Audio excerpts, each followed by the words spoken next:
월 300 벌려고 시작했는데 돌아보니 오히려 월 300이 빠져나가고 있다면 여러분은 이 사업을 계속하시겠습니까? 처음에는 누구나 비슷한 계산을 합니다.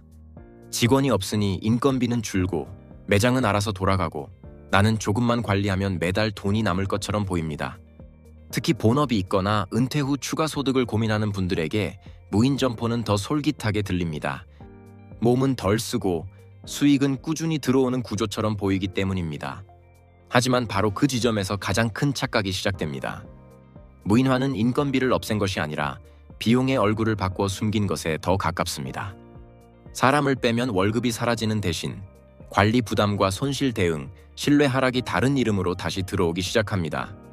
문을 열고 나면 이상한 조짐은 생각보다 빨리 보입니다. 물건은 비고, 결제는 꼬이고, 손님은 기대만큼 늘지 않는데 임대료와 관리비는 그대로 나갑니다. 매장은 돌아가는 것처럼 보이지만 실제로는 보이지 않는 곳에서 수익 구조가 조금씩 흔들리기 시작합니다.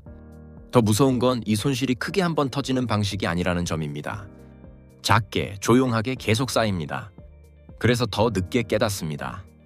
계산기 위에서는 남을 것 같았던 돈이 현실에서는 가장 먼저 새기 시작하고 사장님은 그때서야 이 사업이 생각보다 훨씬 무거운 구조였다는 사실과 마주하게 됩니다.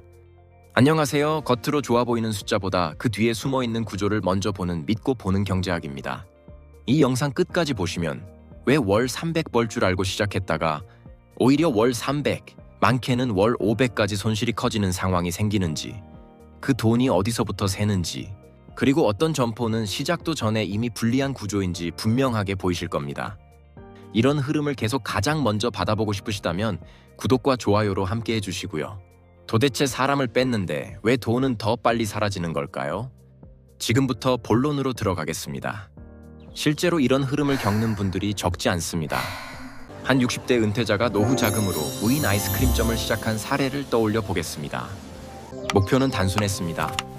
몸은 덜 쓰고 매달 200만 원 정도만 안정적으로 가져가자는 계산이었습니다. 처음에는 괜찮아 보였습니다. 매출도 어느 정도 나오고 가게도 조용히 돌아가는 것처럼 보였습니다. 그런데 시간이 지나자 문제는 전혀 다른 곳에서 터지기 시작했습니다.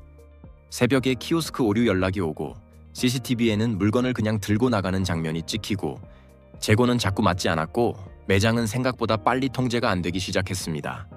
처음에는 하나하나가 별일 아닌 것처럼 느껴집니다. 한 번쯤이야, 하루쯤이야, 이번 한 번만 하며 넘깁니다. 그런데 무인 점포의 무서운 점은 바로 여기 있습니다. 큰 문제가 한 번 터지는 게 아니라 작은 문제가 계속 반복된다는 점입니다.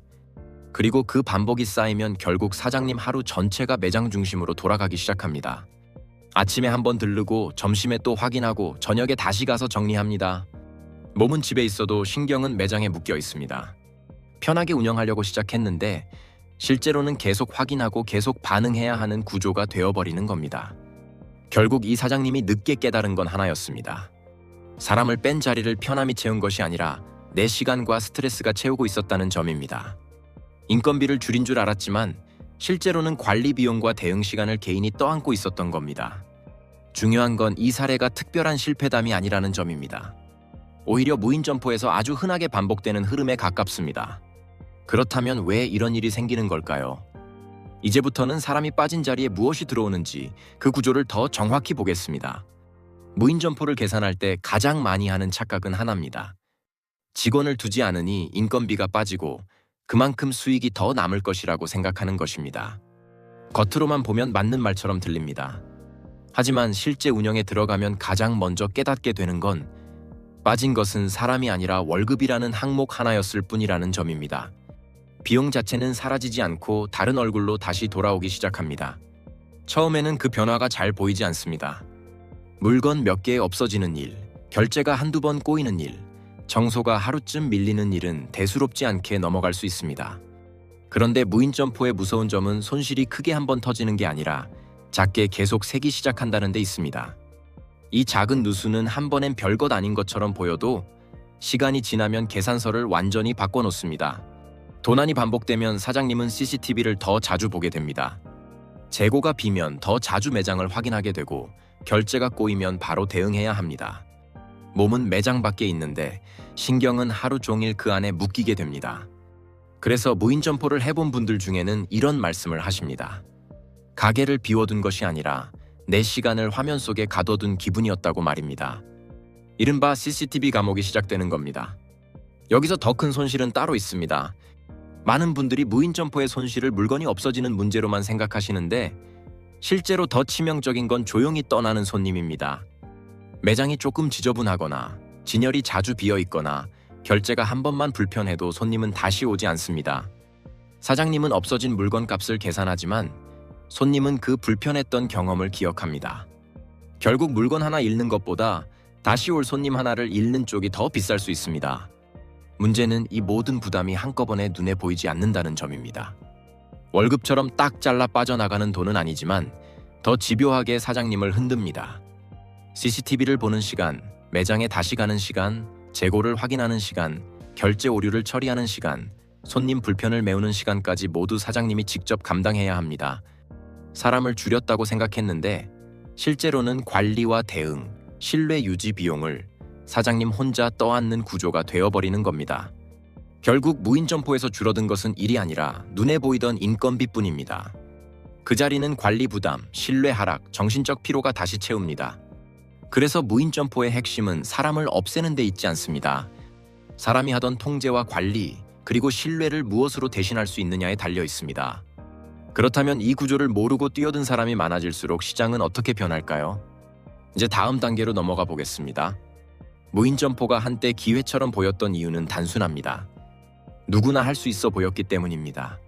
특별한 기술도 없어 보이고 직원을 많이 둘 필요도 없어 보이고 비교적 가볍게 시작할 수 있다는 말이 예비 창업자들을 빠르게 끌어당겼습니다. 그런데 바로 그 쉬워 보인다는 말이 이 시장을 가장 빨리 망가뜨린 독이었습니다. 시장은 원래 그렇습니다. 누구나 쉽게 들어올 수 있는 곳은 누구나 쉽게 벌 수 있는 곳이 아니라 서로의 수익을 빠르게 깎아먹는 곳이 되기 쉽습니다. 내가 쉽게 들어오면 남도 쉽게 들어옵니다. 결국 진입장벽이 낮은 시장은 공급이 빠르게 늘고 공급이 빠르게 늘어난 시장은 수익성이 먼저 무너집니다. 처음엔 동네에 한두 곳뿐이라 괜찮아 보입니다. 그런데 어느 순간 비슷한 무인 점포가 같은 생활권 안에 두 곳, 세 곳, 네 곳으로 늘어납니다. 손님은 나뉘고 매출은 얇아지고 남는 돈은 줄어듭니다. 그런데 임대료와 관리비 같은 고정비는 그대로입니다. 결국 벌이는 쪼개지는데 나가는 돈은 줄지 않는 구조가 시작됩니다. 더 답답한 건 경쟁이 늘어도 차별화할 무기가 거의 없다는 점입니다. 파는 물건도 비슷하고 가격도 비슷하고 운영 방식도 비슷하면 손님은 한 곳에 오래 머물 이유가 없습니다. 어제 불편했던 곳은 오늘 바로 버려집니다. 진열이 비었거나 결제가 꼬였거나 매장이 조금 지저분했거나 이유는 그 정도면 충분합니다. 손님은 생각보다 훨씬 빠르게 움직입니다. 이때부터 무인 점포는 더 이상 편한 창업이 아닙니다. 가격을 더 건드려야 하고 행사 상품을 넣어야 하고 재고를 더 자주 봐야 하고 매장 상태도 더 촘촘히 확인해야 합니다.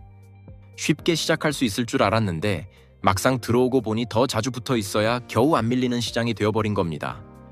결국 누구나 할 수 있다는 말은 장점이 아니라 경고였습니다.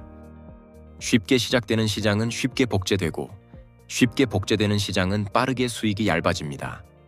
그리고 그 과정에서 가장 먼저 흔들리는 것은 준비가 덜 된 개인 점포입니다. 문제는 여기서 끝나지 않습니다. 경쟁이 많아질수록 버티는 힘은 성실함보다 운영 구조에서 갈리기 시작합니다.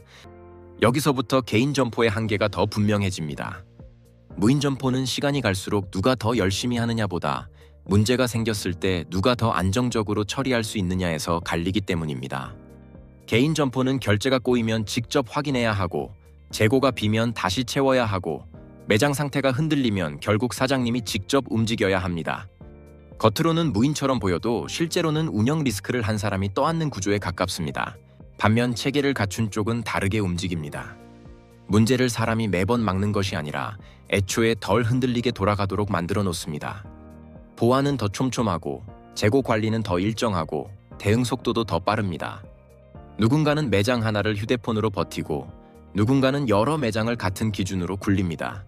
결국 개인은 하루를 버티고 시스템은 구조로 버팁니다. 손님은 이 차이를 생각보다 빨리 알아챕니다. 어디는 늘 정돈돼 있고 어디는 자주 비어 있고 어디는 결제가 매끄럽고 어디는 한 번씩 막힙니다. 손님은 사장님의 사정을 봐주지 않습니다. 더 편하고 더 익숙하고 더 믿을 만한 곳으로 움직일 뿐입니다. 무인점포에서 중요한 것은 사람이 없다는 사실이 아니라 사람이 없어도 불안하지 않게 돌아가느냐입니다. 더 냉정한 현실은 따로 있습니다. 무인점포의 경쟁은 이제 무인점포끼리만의 경쟁이 아닙니다. 편의점, 배달, 온라인 주문처럼 더 강한 편의성과 더 익숙한 소비 구조와 동시에 경쟁해야 합니다. 예전에는 가까우면 갔지만 지금은 가깝기만 해서는 다시 오지 않습니다. 고객이 체감하는 편리함까지 완전히 가져가지 못하면 결국 더 큰 체계를 가진 쪽이 시장을 가져갑니다. 그래서 이 시장에서 성실함은 필요 조건일 뿐 충분 조건이 아닙니다. 혼자 더 자주 보고 더 늦게까지 신경 쓰고 더 많이 움직이는 방식은 결국 사장님부터 먼저 지치게 만듭니다. 이 시장의 승부는 노력의 양이 아니라 운영 효율과 구조 안정성에서 갈립니다. 결국 무인점포는 부업처럼 보였지만 실제로는 시스템을 만들 수 있는 쪽에 훨씬 더 유리한 시장입니다. 그렇다면 개인이 들어가기 전에 마지막으로 확인해야 할 기준은 무엇일까요? 이제 그 판단 기준을 보겠습니다. 무인점포는 잘 될 수 있느냐보다 흔들릴 때도 끝까지 버틸 수 있느냐로 갈립니다. 많은 분들이 창업을 볼 때 먼저 수익을 계산합니다. 예상 매출, 예상 이익, 인건비 절감. 하지만 실제로 통장을 흔드는 건 잘 될 때의 숫자가 아니라 틀어졌을 때의 구조입니다. 손님이 예상보다 덜 오고 관리가 한번 느슨해지고 작은 누수가 반복되기 시작하면 그때부터는 수익이 아니라 버티는 비용이 쌓입니다. 그래서 기준은 하나입니다. 이 점포는 내가 붙어 있지 않아도 돌아가는 구조인가? 아니면 내가 계속 붙어 있어야 겨우 버티는 구조인가? 이 질문에 답이 흐려진다면 그 창업은 수익 기회보다 리스크가 더 큰 구조일 가능성이 높습니다. 무인점포의 핵심 착각도 바로 여기 있습니다. 사람을 빼면 일이 줄어들 것이라는 기대입니다.